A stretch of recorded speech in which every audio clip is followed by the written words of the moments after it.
أعوذ بالله من الشيطان الرجيم.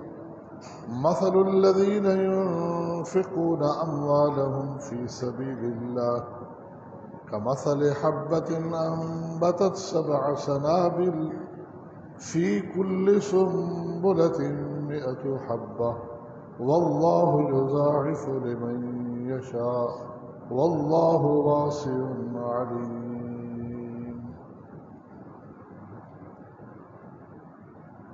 حمد و ثنا اور درود و سلام کے بعد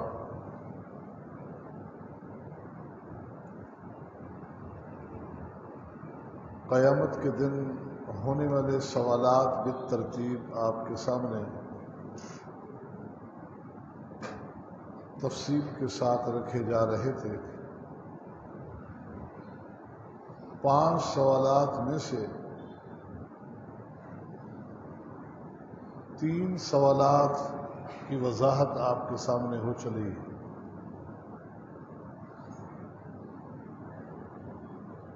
ایک سوال یہ تھا کہ عمومی طور پر عمر کے بارے میں سوال ہوگا کہ عمر کہاں فنا کر کے آئے ہو.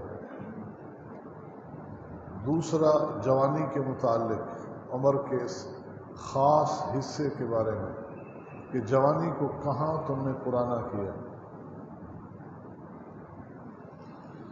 مال کے متعلق 2 سوال.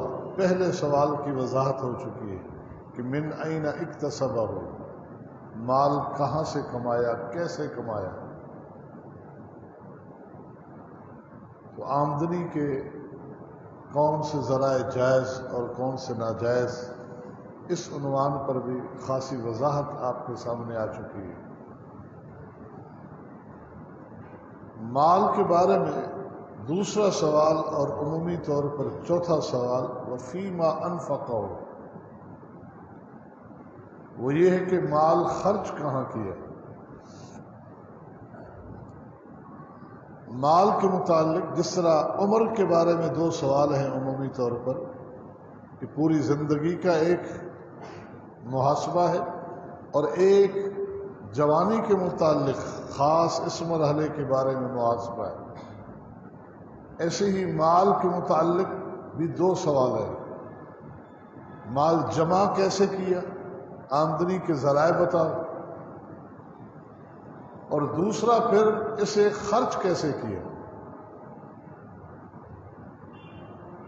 یہ نہیں کہ ہمارا مال ہے تو ہم اپنی مرضی سے جہاں چاہیں، جس وقت چاہیں، جس طریقے سے چاہیں خرچ کریں. نہیں، جب اسلام کی باؤنڈری میں رہنا ہے ہم نے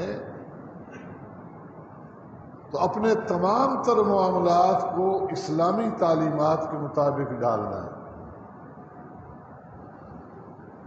خرچ کے بارے میں بھی ہدایات ہمیں شریعت دے گی کہ شریعت کی ہدایات کے مطابق تم نے مال خرچ جمع کیا، اکٹھا کیا، کمایا ہے،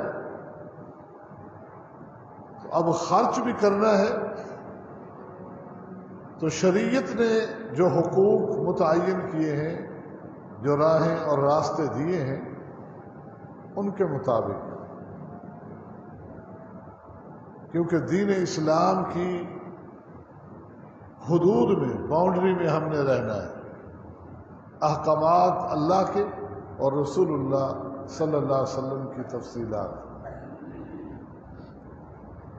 مال انسان کماتا ہے اپنے لیے، اپنے اہل و عیال کے لیے، ان کے جائز اخراجات پر خرچ کرے. یہ شریعت نے سب سے پہلا حق دیا ہے، ہدایت ہے. اپنے اوپر خرچ کرے، اپنے اہل و عیال پر خرچ کرے. نبی علیہ الصلوۃ والسلام نے فرمایا کہ یا ابن آدم انک ان تبذل الخیر تبذل الفضل خیر لک وان تمسکہ شر لک. ولا تلام على کفاف وابدأ بمن تعول.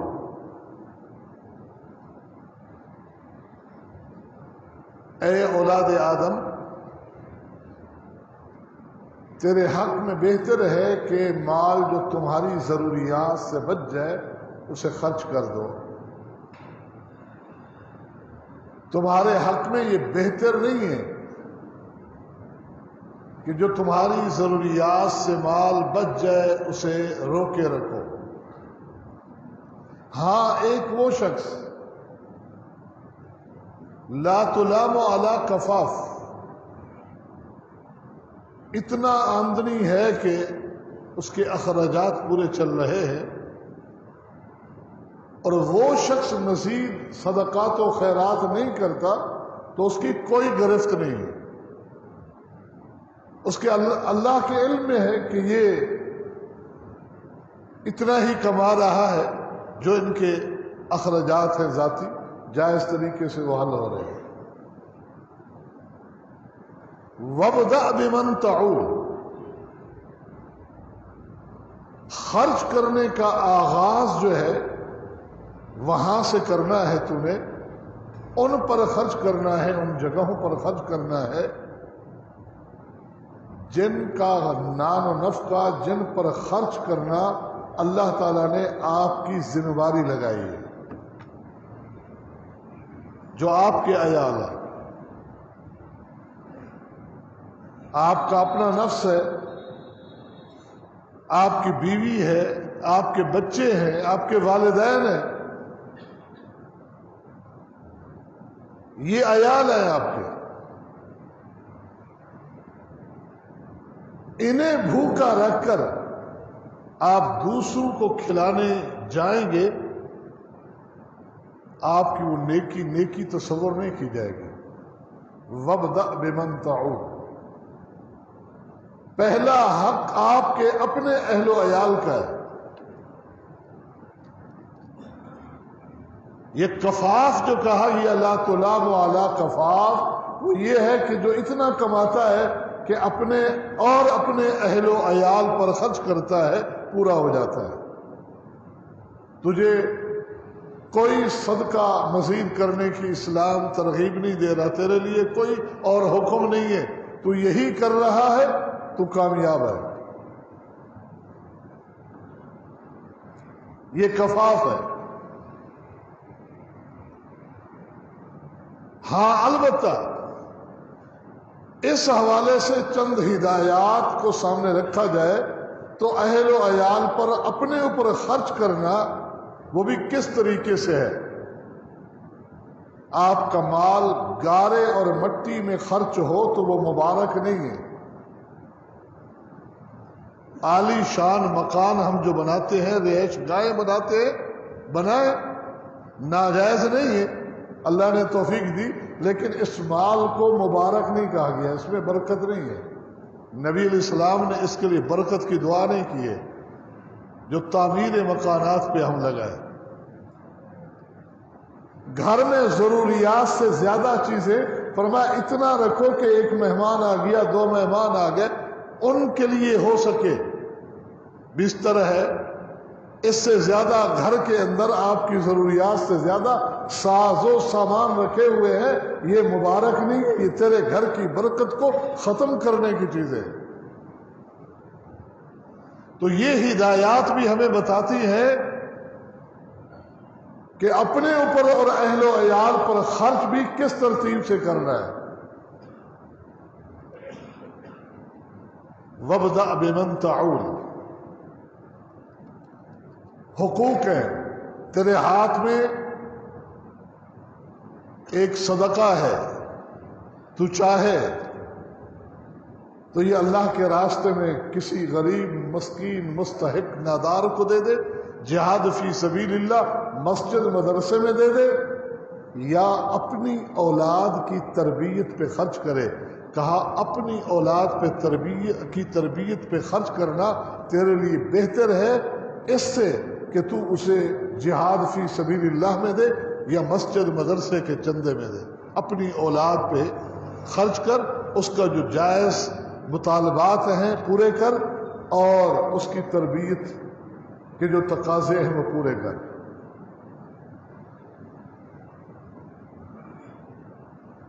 یہ ہے اللہ کا دیا ہوا یہ مال آپ کے لیے ہے، لہذا سب سے پہلے آپ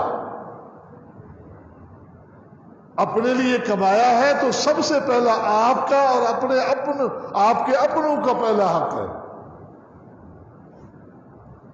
مال بچ گیا ان ضروریات سے تو اب اسے اللہ کے راستے میں دے، اور دینے کی ترتیب بھی یہی رکھی ہے کہ ایک وہ مستحق ہے جو تیرا رشتہ دار نہیں ہے، اور ایک وہ رشتہ دار ہے، ایک وہ مستحق ہے جو تیرا رشتہ دار بھی ہے۔ اگر رشتہ دار کو دے گا، قرابت دار کو دے گا، تو تجھے صدقے کا ثواب بھی ملے گا، صلہ رحمی کا ثواب بھی ملے گا، اور عام کسی مستحق غریب کو دے گا تو تجھے صدقے کا ثواب ملے گا۔ تیرا رشتہ دار بھی ہے، پڑوسی بھی ہے، مستحق بھی ہے، تو نے اس کو دیا ہے، تجھے 3 اجر ملیں گے۔ پڑوس کا حق ادا کیا، اس کا اجر بھی ملے گا، قرابت داری کا خیال رکھا، صلہ رحمی کا اجر بھی ملے گا، اور صدقے خیرات کا بھی اللہ تعالیٰ تجھے اجر دے گا۔ اللہ تعالیٰ کے راستے میں خرچ کرنے کی شروعات ابتدا بھی اس انداز سے ہے، اور پھر اللہ تعالیٰ ہاتھ آپ کا اور فراخ کرتا جائے، اور آپ بھی اللہ تعالیٰ کی اس دین کو اور زیادہ بانٹنے والے بن جائیں۔ نبی علیہ الصلوۃ والسلام نے ایک موقع پر فرمایا تھا، حنین سے واپسی ہے، راستے میں اعراب دیہاتی لوگ، پتہ چلا اللہ کے نبی کا قافلہ ہے، جمع ہو گئے۔ نبی علیہ السلام ان میں بانٹنا شروع کر دیتے، بانٹتے بانٹتے مال ختم ہو گیا، لوگ زیادہ جمع ہو گئے۔ جہاں مال بٹنا شروع ہو وہ آپ سمجھتے ہیں کہ لوگ کس طرح جمع ہو جاتے ہیں، ہر طرف سے اتنا جمع ہو گئے کہ نبی علیہ السلام آگے نہیں بڑھ سک رہے۔ آپ تھوڑا پیچھے کو ہٹے، پیچھے کانٹے دار جھاڑیاں تھی، آپ کی چادر ان کانٹوں میں الجھ گئی، اور آپ جو ہی نکلے چادر آپ کی وہی رہ گئی کانٹوں میں۔ تو آپ علیہ الصلوۃ والسلام نے فرمایا، آتونی ردائی،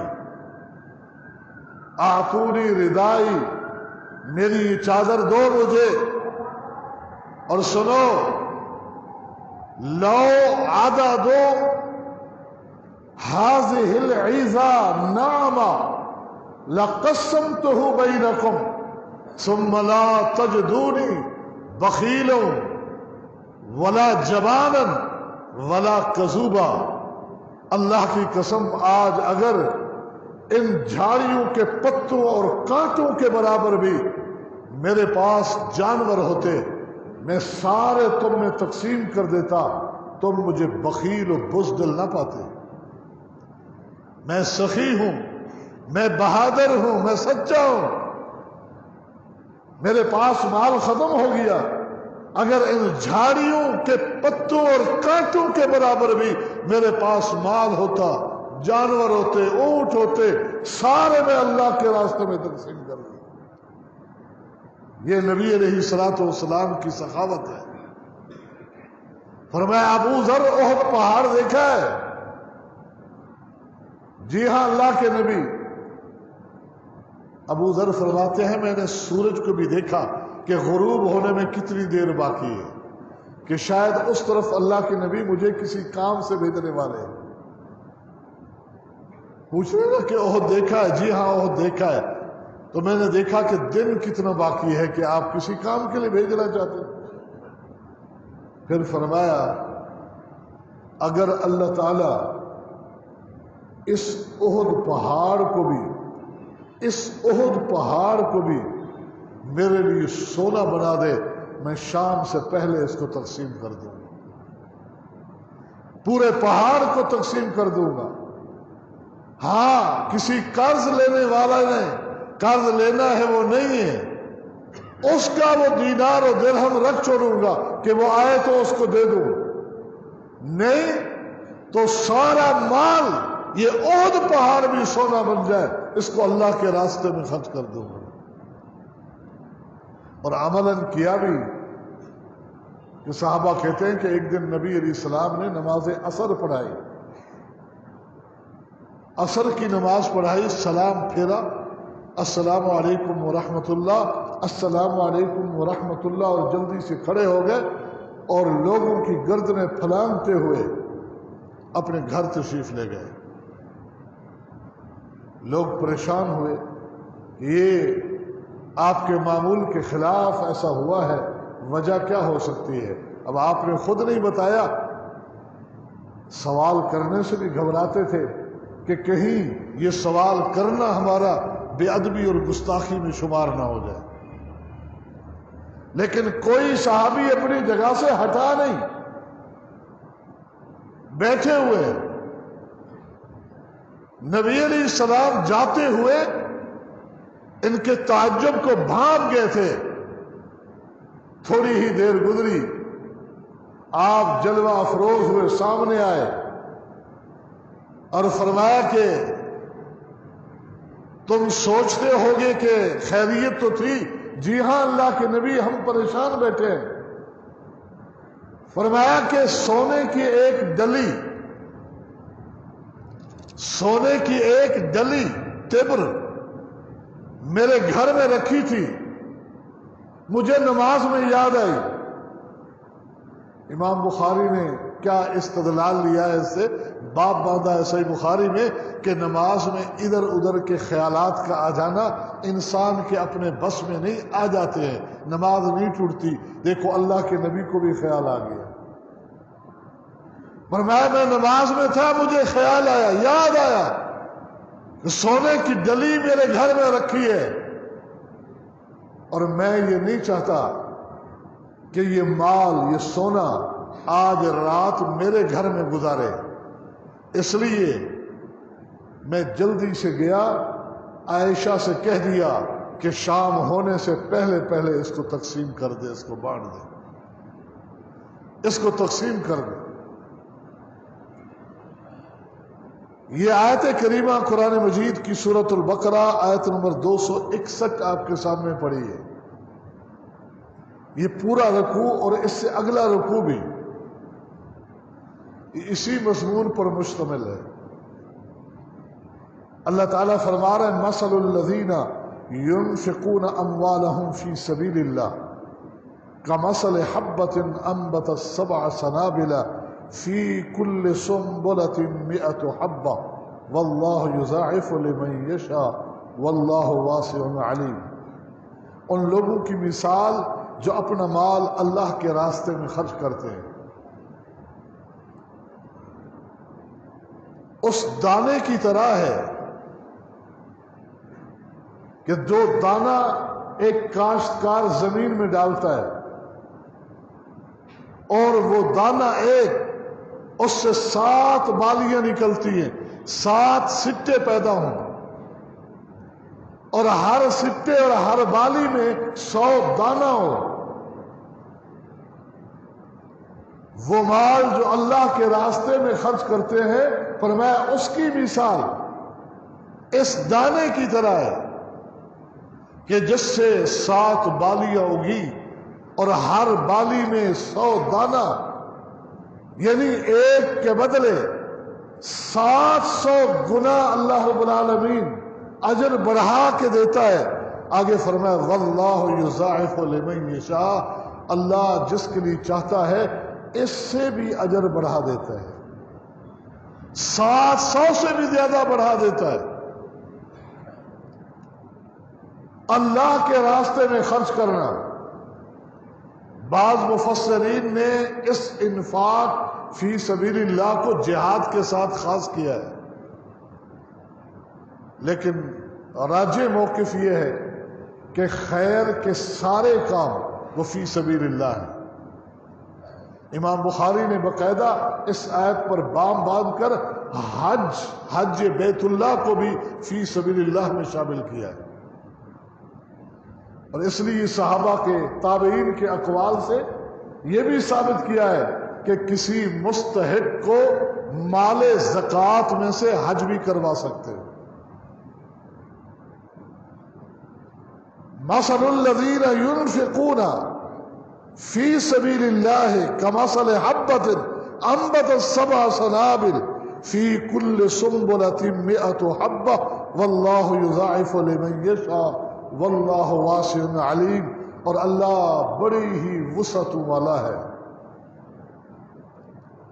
اگلی آیت اس بات کی دلیل ہے، قرینہ ہے کہ یہ انفاق سے مراد خیر کی ساری راہیں ہیں، کیونکہ فرمایا وہ لوگ جو اللہ کے راستے میں اپنا مال خرچ کرتے ہیں ثم لا يتبعون ما انفقوا منا ولا اذى،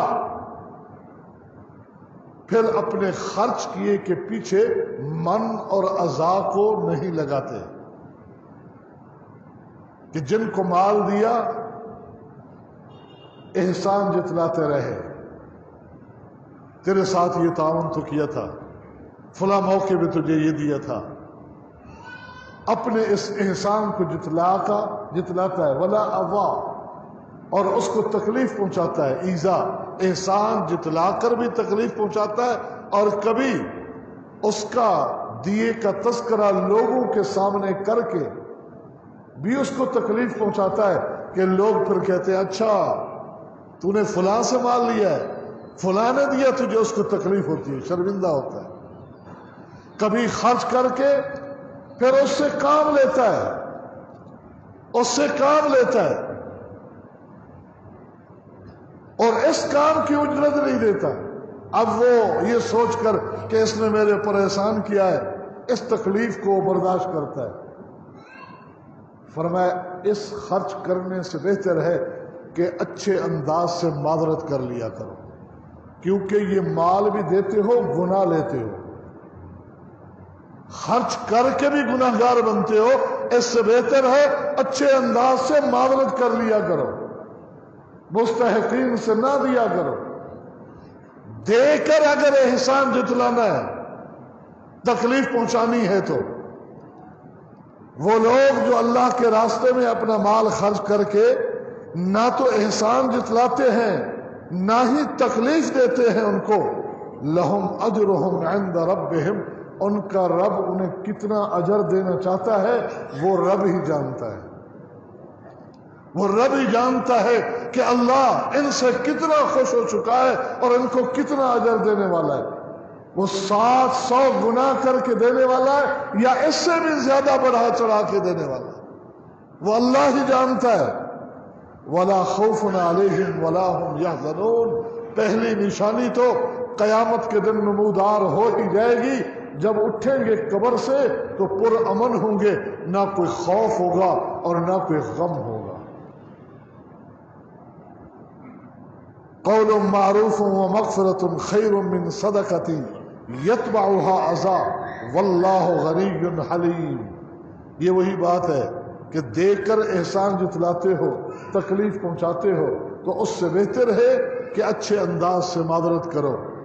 مانگنے والے نے اگر کوئی لب و لہجہ ایسا اختیار کیا ہے جو نامناسب لگا ہے آپ کو، تو پھر بھی درگزر سے کام لو، واللہ غنی حلیم، رب کی بردباری بھی تو دیکھو، تم کیا کیا کہتے ہو، کیا کیا کرتے ہو، پھر بھی تمہیں دیتا رہتا ہے، اس کا حلم بھی تو دیکھو، اس کی بردباری بھی تو دیکھو کہ تم کیا کرتے ہو، کیا نہیں کرتے، کیا کہتے ہو رب کے بارے میں، رسول کے بارے میں، قرآن و سنت کے بارے میں، لیکن پھر بھی تمہیں دیتا ہے، اس کے حوصلے اور حلم کو بھی تو دیکھو۔ اے ایمان والو، یا ایھا الذین آمنوا لا تبطلوا صدقاتکم بالمن والاذی، اس موضوع کو تھوڑا لمبا کر دیا کہ عام یہ معاشرتی ہمارا جرم ہے کہ کسی کو دیں گے نہیں، دیں گے تو 1000 بار احسان جتلائیں گے۔ اے ایمان والو، صدقے اپنے ضائع نہ کرو احسان جتلا کر۔ تم نے اللہ کی رضا کے لیے دے دیا، بھول جاؤ۔ یہ کہاوت جو ہمارے ہاں اردو میں ہے، نیکی کر دریا میں ڈال، یہ ہے مقصد اس کا۔ نیکی کی بھول جاؤ اس کو، مت اپنے صدقات کو ضائع کرو احسان جتلا کر، تکلیف پہنچا کر۔ کالذی ينفق مالہ رئاء الناس ولا یؤمن باللہ والیوم الآخر۔ ورنہ تمہارے صدقات کی مثال ایسے ہو جائے گی کہ جس طرح کافر لوگ مال خرچ کرتے ہیں، غریبوں کو تعاون کرتے ہیں، تنظیمیں بناتے ہیں، NGOs چلاتے ہیں کہ خرچ کرو، غریبوں کا تعاون کرو، یہ سلاب زدگان ہے، دو، کوئی اجر نہیں ملتا ان کو، کوئی نیکی نہیں ہے، اس لیے کہ توحید سب سے پہلے ہے۔ جب تک وہ اللہ پر ایمان نہ لائیں اس وقت تک ان کے صدقات اللہ تو سب قبول نہیں کرتے۔ تمہارے ایمان والو، تمہارے صدقات، اگر صدقات کے بعد احسان جتلایا تو تمہارے صدقات کی حیثیت بھی یہی رہ جائے گی۔ پھر مثال دی، فَمَثَلُهُ كَمَثَلِ صَفْوَانٍ عَلَيْهِ تُرَابٌ فَأَصَابَهُ وَابِلٌ فَتَرَكَهُ صَلْدًا۔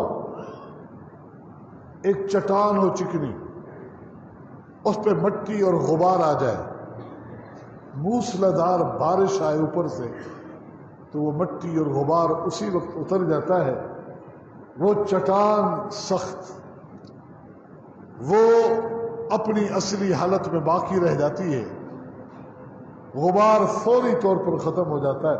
کہا تمہارے صدقات کی مثال یہی ہے کہ تم نے کسی کو تکلیف پہنچائی، احسان جتلایا، جیسے پتھر صاف ہو گیا بارش کے بعد، ایسے ہی تمہارا نام اعمال صحیفہ بھی صاف ہو گیا، نیکیوں کو مٹا دیا گیا، نیکیوں کو مٹا دیا جاتا ہے۔ جو بھی احسان جتلاتے ہو یا تکلیف پہنچاتے ہو، کوئی ہمت نہیں، کوئی قدرت نہیں ہے کہ پھر اپنے اس کیے میں سے کچھ پا سکو یا حاصل کر سکو، سب ضائع ہو گیا۔ اور اللہ تعالیٰ کافر قوم کو ہدایت نہیں دیتا۔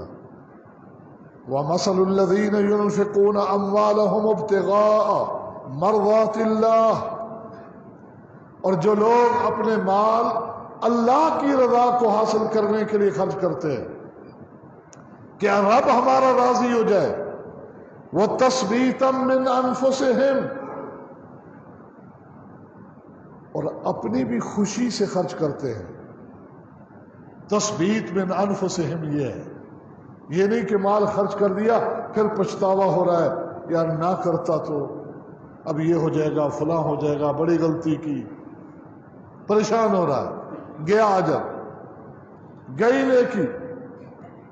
کہا اللہ کی رضا کو خرچ کرنے کے لیے، اللہ کی رضا کو پانے کے لیے خرچ کیا، وَتَثْبِيتًا مِّنْ أَنفُسِهِمْ، اور اپنے دلوں کی ثابت قدمی کے ساتھ خوشی خوشی برضا کہ اللہ نے توفیق دی کہ میں نے اللہ کے راستے میں خرچ کیا، اس پر خوشی کا اظہار کرتا ہے۔ اللہ مال نہ دیتا میں کیسے خرچ کرتا، یا مال دیتا توفیق نہ دیتا میں کیسے خرچ کرتا؟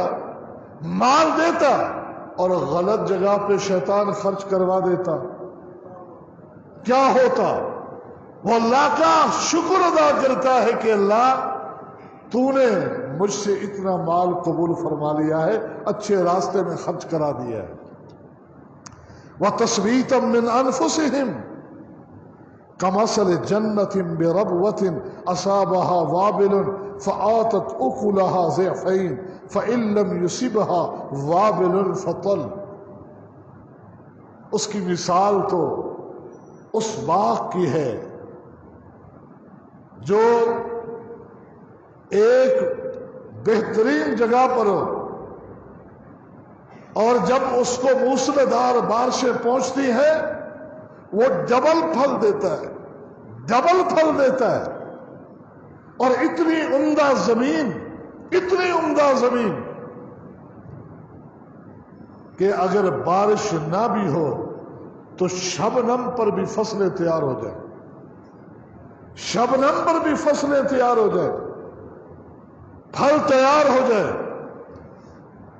ان کی مثال اس باغ کی طرح ہے کہ ان کی جو محض اللہ کی رضا کے لیے خرچ کرتے ہیں اور دل کی خوشی کے ساتھ خرچ کرتے ہیں. تو یہ 2 رکوع میں عرض کر رہا تھا کہ قرآن پڑھیے، قرآن سے تعلق رکھیے، قرآن کو سمجھیے. کتنا آسان ہے، کتنی عام فہم انداز سے ہمیں اللہ تعالیٰ سمجھا رہا ہے ہمیں کہ مال کو اللہ کے راستے میں خرچ کرو. نبی علیہ الصلوۃ والسلام نے ایک خرچ کرنے کی بھی مثال جس کا تعلق بنی اسرائیل سے ہے اس شخص کی دی. نبی علیہ السلام تو موجود نہ تھے اس وقت، یقیناً اس کی ادا اپنے رب کو اتنی اچھی لگی کہ اللہ نے جبریل کے ذریعے آخری پیغمبر محمد الرسول اللہ پر وحی کی اور یہ کہ آپ اپنی امت کو بتا دیں کہ ایک مسافر سفر کرتا ہوا پہاڑی علاقوں سے گزر رہا ہے. اس علاقے میں بادل چھا جاتے ہیں، بادل کے ایک ٹکڑے سے آواز آتی ہے، اس کے حدیقت فلان. رب نے سنوانا تھا تاکہ یہ تعلیم بن جائے، ترغیب ہو جائے، جس کا مطلب کہ ایک بندے کا نام لیا گیا کہ اے بادل جا فلاں شخص کے باغ کو سیراب کر کے آ. وہ دیکھتا ہی رہ گیا کہ بادل سے یہ کیسے آواز آئی. پھر اچانک وہ بادل ایک پہاڑی پر برسنا شروع ہو جاتا ہے، بادل کا ٹکڑا ایک پہاڑی پر برسنے لگ جاتا ہے. پھر سارا پانی ایک سمت کو اترتا ہے، ایک سمت کو اتر کر ایک طرف بہنے لگ جاتا ہے پانی. جس طرف کو پانی جاتا ہے یہ بھی اپنے اس سفر کو چھوڑ کر اس طرف چل پڑا ہے کہ دیکھوں تو صحیح یہ ماجرا کیا ہے، یہ جس کا نام لیا گیا یہ کون ہے، اس سے مل کے دعا. چلتے چلتے ایک جگہ پر پہنچا کہ پورا علاقہ قحط زدہ ہے، قحط آ چکا ہے، لوگوں کی فصلیں تباہ ہو چکی ہے، زمین جو ہے سوکھ چکی ہے. ایک ہرا بھرا باغ نظر آتا ہے اور یہ پانی سیدھا اسی باغ میں جا رہا ہے. باغ کا مالک باغ میں موجود ہے. یہ اس کی طرف بڑھا، سلام کیا اور اس نام پوچھا. اس نے نام بھی بتایا اور ساتھ ہی نام پوچھنے کی وجہ پوچھی کہ میرا نام کیوں پوچھ رہے ہیں مسافر. تو انہوں نے پوری بات بتائی کہ یہ ہوا اور تیرا ہی نام لے کر، تیرا ہی نام میں نے سنا کہ بادلوں سے آ رہا تھا کہ اس کے جاؤ باغ کو سیراب کر کے آؤ، اور دیکھا میں نے کہ برسا بادل کا ٹکڑا اور پانی تیرے باغ میں آ رہا ہے.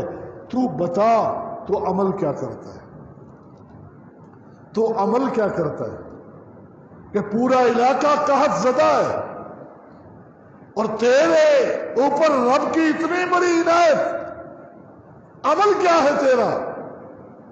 اس نے کہا کہ اگر تو پوچھتا ہے اور واقعی تو نے یہ سنا اور دیکھا ہے اور اسی مقصد کے لیے اتنا سفر کر کے آیا ہے تو شاید میری یہ ادا میرے رب کو پسند آئی ہو کہ میں اس مال کی پوری آمدنی جب ہوتی ہے 1/3 پہلے نکال کر اللہ کے راستے میں خرچ کر دیتا ہوں اور 1/3 میرے گھر کے اخراجات کے لیے کافی ہوتی ہے سال بھر کے لیے، بقیہ 1/3 کو سنبھال کے رکھتا ہوں اور وہ اسی باغ پہ خرچ کرتا رہتا ہوں۔ شاید میری یہی ادا میرے رب کو پسند آ گئی ہے، اور میں نے کبھی ایسا نہیں دیکھا کہ میرا باغ پھلا ہو نہ ہو، پھل نہ لگا ہو۔ ہر سال خوب پھل لگتا ہے میرے باغ پہ، اور یہی انداز ہمیشہ رہتا ہے میرے باغ کا۔